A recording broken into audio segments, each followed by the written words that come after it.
Bueno, com heu vist, us vaig penjar un document en què teníem resposta a la major part de les preguntes, fins i tot de les preguntes sobre l'hiperisme, tant de l'obligatòria, com si diguéssim, com la que era l'activitat extra. Aquí teniu un PDF, algunes imatges que havíeu de comentar o que teníeu per poder comentar, d'acord? Aquí tenim una imatge de la petjada GU37, que vol dir del transecte GU, la penjada número 37. Recordeu que, com si heu vist, teniu diversos transectes de petjades. Tècnicament n'hi ha dos de transectes. Això no vol dir que, òbviament, que en un d'ells, com haureu vist, és probable que hi hagi una superposició de dos petjades, de dos. De manera que tenim el transecte G1, per una banda, després tindrem el G2 i sobreposat el G3. Estaríem parlant de 3, el que passa és que els dos estan sobreposats i quedarien com dos, bàsicament. Però, bueno, aquesta imatge que podeu veure és una petjada pràcticament ja bastant bípeda. Teniu, veieu que aquest àlux, és a dir, el dit gros del peu, això seria una petjada corresponent al peu esquerre, com veieu, perquè l'àlux queda interior, el dit gros queda interior, és medial. Tot i que està una miqueta separat, com es pot veure aquí, no tenim aquest angle, aquesta separació clarament d'Ardipithecus, podríem dir. Tenim el dit gros totalment separat a l'estil d'un ximpanzé, això ja ho heu vist a teoria, sinó que està alineat amb els altres quatre, està bastant alineat amb els altres quatre dits. No només això, sinó que, com podeu veure, també tenim el doble arc. Tindríem l'arc per aquí, el primer arc, i després tindríem el segon arc a nivell dels metatars. No només això, sinó que la petjada típicament humana, entrant amb el taló, marcant taló, fent després el pont i acabant sortint amb els metatars i marcant el dit gros.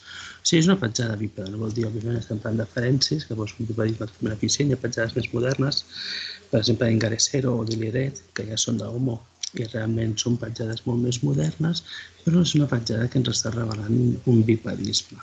De fet, a l'activitat us demanava diverses coses. Anem a fer un resum així general per no haver de seguir un a un tots els punts que us demanava, però un d'ells us demanava que com hipotetitzeu vosaltres si realment estarien caminant aquests transectes. Veieu el transecte G1 a dalt, G1 una petjada 33 i a baix el transecte G2 barra G3 petjada 24. Si vosaltres teniu en alguna de les imatges, teniu regletes, teniu per saber la mida, diguéssim. Si en aquest aquí potser no es veu, a veure, aquest d'aquí no es veu, però estaríem parlant que entre la distància entre els dos transectes estaríem parlant d'uns 20 centímetres, més o menys. A veure si en alguna surt, que surt l'escala, això, perdó. No surt l'escala, estaríem parlant d'uns 20-25 centímetres entre les dues petjades.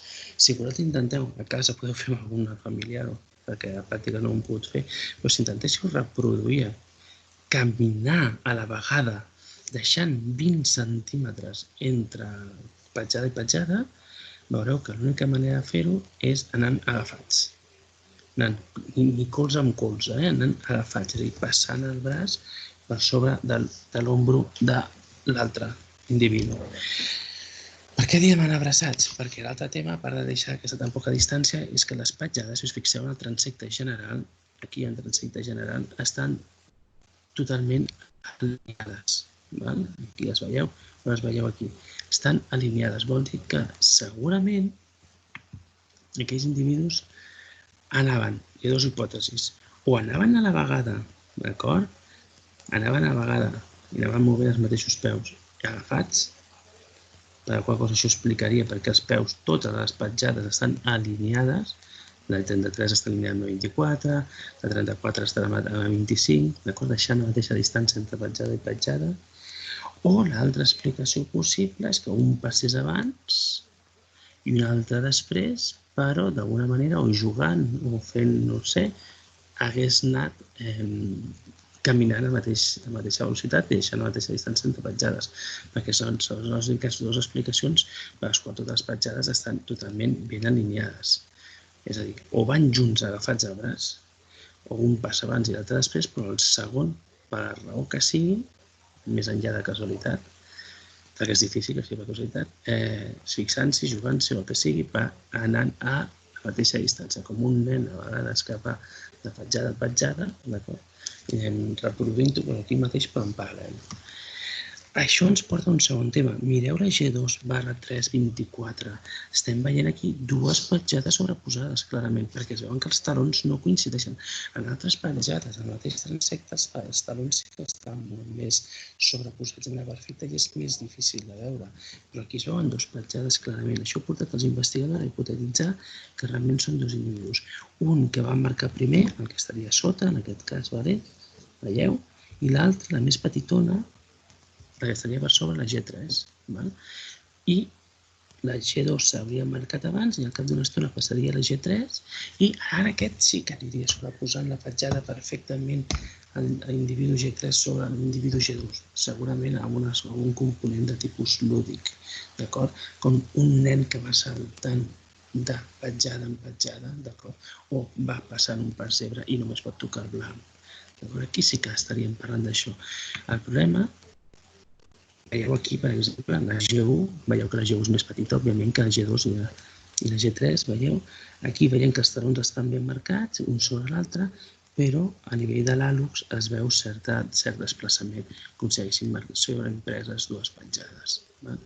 I a la 36, no es veu tan bé en aquest cas, però també es veu el dit gros marcat per aquí. De manera que s'ha hipotetitzat, òbviament, que serien dos transectes. El G2 un individu més gran, veieu que la petjada és més gran, ja sabeu perquè us ho he posat en el mot, que podem intentar estimar, òbviament, l'alçada amb models d'acord més o menys actuals, però podem arribar a estimar l'alçada d'un individu a través de la petjada, a la longitud de la petjada, i, òbviament, si la segona, el G2, té una petjada més gran que el G1, se suposa que sigui més gran. I després tenim el G3, que va sobreimpressionant respecte al G2. Estaríem parlant segurament de 3 individus, en què el G2 seria l'individu més gran, que s'ha suposat sempre que seria l'individu masculí, el G1 podria ser un individu infantil o un femení, i el G2 segurament 3/4 del mateix, un juvenil o un infantil. D'acord? Aquesta seria la reconstrucció. Com estan anant? Estan anant, ja heu vist, en pla. Com sabem que està en pla, perquè si anéssim de pujada o de baixada no sobremarcaríem el taló o sobremarcaríem els metatarsi i les falanges. Estem anant en pla, però sabeu, per les construccions que sabeu és en pla a la zona de l'Aitor i les construccions que donen la teoria. Però, bueno, de manera que tenim aquesta informació que és bastant no complicada, però sí que dona lloc a múltiples interpretacions. De fet, si nosaltres intentem veure quina és la sociobiologia d'aquesta espècie a través d'aquestes petjades, les reconstruccions idíl·liques que s'han fet als anys 70 són